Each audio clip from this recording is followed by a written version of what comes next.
Hola, apasionados por el derecho, bienvenidos a una nueva clase. Así es, esta va a ser la última clase respecto al título preliminar. Ya hemos analizado los 9 primeros artículos del título preliminar y nos correspondería analizar y estudiar el último artículo para que ya demos por finalizado esta pequeña serie del título preliminar del Código Civil. Así es, en esta oportunidad el artículo 10. Entonces, si tú quieres saber cuándo se aplica el artículo 10, a qué situaciones se aplica el artículo 10, sobre todo, qué significa que tienen la obligación tanto el Tribunal Constitucional como el Poder Judicial de forma objetiva o subjetiva, asimismo el Ministerio Público representado por el Fiscal de la Nación. Si quieres saber todas estas cosas, si quieres saber con qué otro artículo se relaciona este principio o este artículo, pues quédate porque ya comenzamos.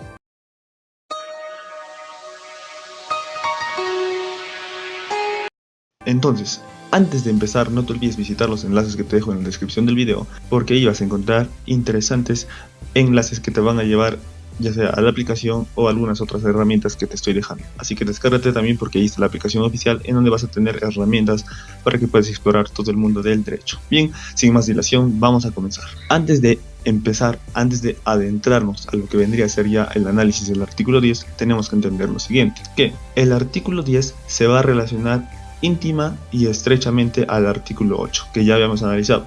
Si no viste la clase, te dejo aquí arriba la tarjetita para que vayas a visitarlo. Entonces, el artículo 8 nos decía que el juez tiene que aplicar justicia por más que existan vacíos en la norma. Ahora, eso de manera general. Si tú quieres saber más, pues ve y ver el video. Ahora sí, entonces, el artículo 10 de la misma forma te dice que no te dice directamente o taxativamente que no se debe de dejar de administrar justicia, sino que te dice que están obligados a suplir los vacíos que se puedan presentar tres instituciones, tres formas, de tres maneras o tres principales que nos da el propio artículo 10. Así que ahora sí, vamos a remitirnos al mismo para poder analizar. Vamos a dar lectura a lo que nos dice el artículo 10. La Corte Suprema de Justicia, el Tribunal de Garantías Constitucionales y el Fiscal de la Nación están obligados a dar cuenta al Congreso de los vacíos o defectos de la legislación. Tienen la misma obligación los jueces y fiscales respecto de sus correspondientes superiores.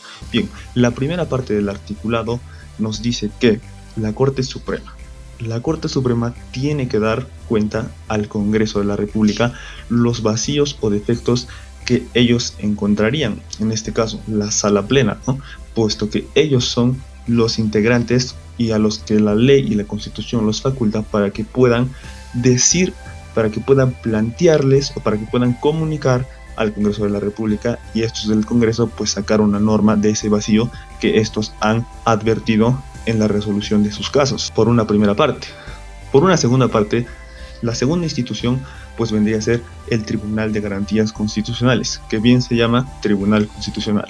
¿Qué es el Tribunal Constitucional? Pues es la máxima entidad, la máxima institución, el máximo intérprete de la Constitución. Así que también nos dice que los magistrados del Tribunal Constitucional, también tienen la obligación de dar cuenta al Congreso de aquellos vacíos o defectos que pudieran ver en la resolución de sus casos, ¿no? Y en su defecto decirles al Congreso que regulen una norma para suplir ese vacío o ese defecto. ¿Entienden? Bien. Ahora, la tercera institución o el tercer representante que tiene que dar cuenta también respecto a los vacíos, pues es el Ministerio Público. ¿Pero a quién? En representación, el Fiscal de la Nación, que es la máxima autoridad del Ministerio Público como persecutor del delito. Obviamente que el Fiscal de la Nación, al ser la máxima entidad, al ser el máximo jefe en grado, por así decirlo, tiene otro tipo de prerrogativas que los fiscales inferiores no poseen.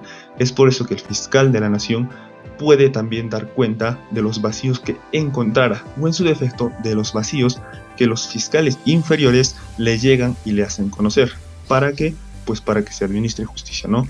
Y no se deje de administrar justicia como era en el artículo 8 del título preliminar. Ahora bien, ¿y por qué es que se tiene que dar cuenta al Congreso de la República? Puesto que, como nosotros sabemos, en nuestro Congreso de la República, los que son congresistas, llámese o valga la redundancia, pues en casi la mayoría no tienen estudios de derecho, por lo tanto no podrían ellos realizar normas conforme y acorde al ordenamiento jurídico, ni a lo que se sucede en los juzgados, ni a lo que sucede en los procesos, ni en la vida real.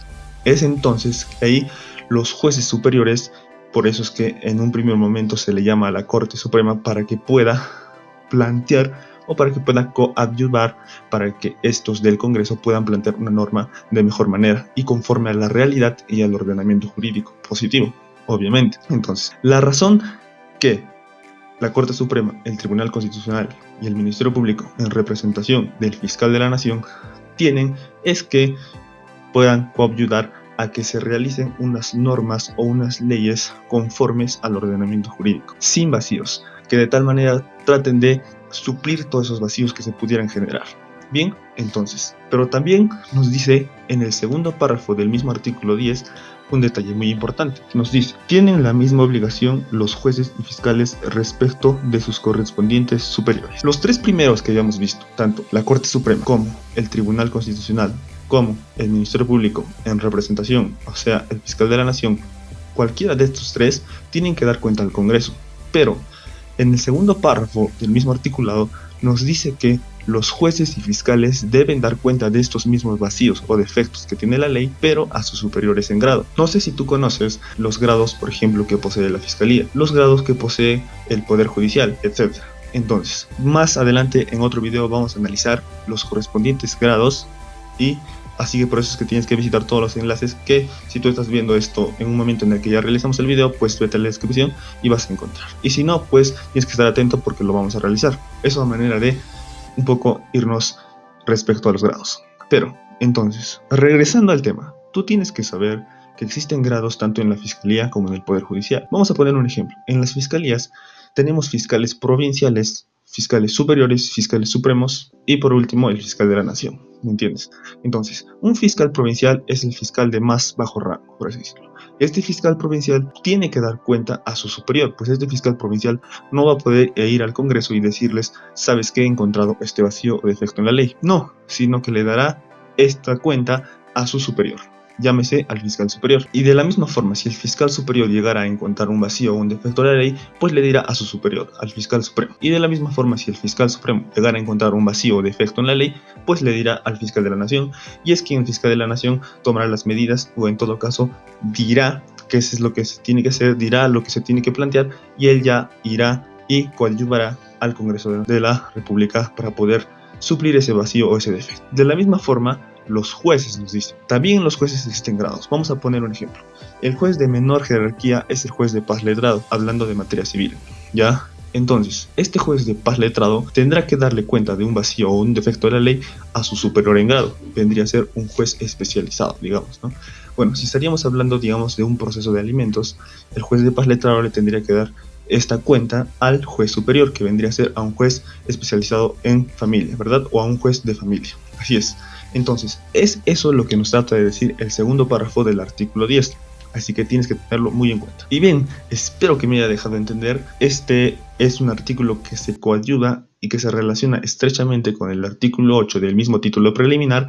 Así que si quieres tener un mayor panorama, un mayor enfoque, pues te invito a que veas los dos videos, o ni siquiera te debería invitar, debería ser una obligación también de que tú vayas y veas los dos videos, porque vas a entender de una manera más general y mucho más interesante y vas a agrandar tu conocimiento jurídico. Bien. Asimismo, no te olvides de visitar los enlaces que te dejo en la descripción del video, descargarte la aplicación de Derecho Profesional en el que vas a tener tantas herramientas como sea posible. Voy a estar subiendo mucho más contenido, modelos descritos, voy a estar subiendo más test de conocimiento, vas a poder poner a prueba tu conocimiento jurídico, entre otras cosas. Así que ve, descárgate de la Play Store y empieza a aprender mucho. Y recuerda que también, si es que tienes alguna duda o algún comentario, pues puedes dejarlo en la descripción del video, en la cajita de comentarios, para que yo te lo pueda absolver. O si la pregunta requiere de un análisis jurisprudencial, pues haré un video explicando dicha pregunta. Y recuerda, como siempre, suscribirte al canal, darle ese buen like para que sigamos compartiendo, para que sigamos creciendo en información jurídica. Conmigo será hasta la siguiente oportunidad. No sin antes decirte que si quieres ser el mejor en derecho, tienes que estudiar mucho, que es la única forma de llegar al éxito profesional.